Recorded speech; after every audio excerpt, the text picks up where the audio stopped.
असतात, शक्तिहीन झालेले असतात. मग अशा समयी भगवान त्याचं काम करतो. अर्थात आपलं स्मरण, आपलं आठव भगवान त्या व्यक्तीला देतो ज्याने जीवनामध्ये आपलं काम केलं. त्याचं काम देखील भगवान करतो. आणि म्हणून भगवंताचं सांगणं हे भक्ता हो, तुम्ही माझं काम करा. जर माझं काम तुम्ही मनपूर्वक केलं तर मी देखील तुमचं काम चांगलं करेन. तो है मेरे नाम पर, तो मैं है तेरे काम पर, तो है तेरे काम पर, तो मैं है मेरे धाम पर.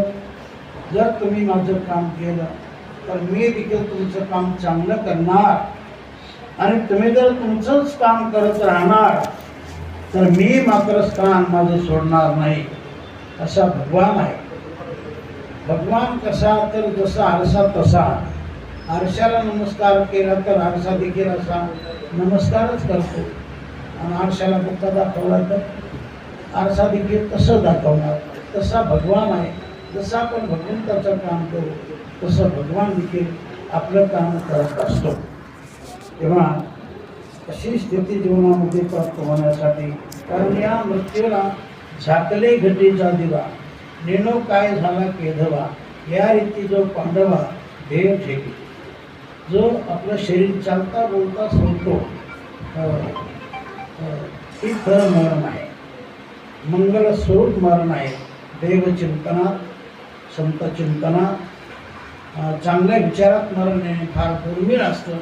अशा चांगल्या चिंतनात त्यांना मरण प्राप्त झालेलं आहे.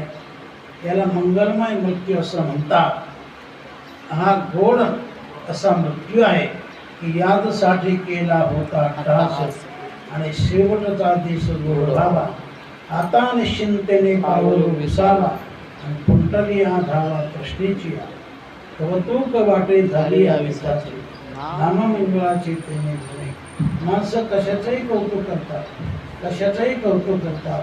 पण कौतुक याचं करा की जेवढं जीवन आपण चांगल्या गोष्टीत गेलं, चांगलं करण्यात गेलं, दान धर्म करण्यात गेलं, नामचिंतन करण्यात गेलं, इतराचं काम करण्यात आपलं जीवन गेलं, परोपकारी जीवन जगण्यात काम केलं, याचं कौतुक करा. भलत्या गोष्टीचं कौतुक नको आहे. अर्थात आपण सर्व देवापासूनच आलो आणि देवापाशीच जायचं आहे.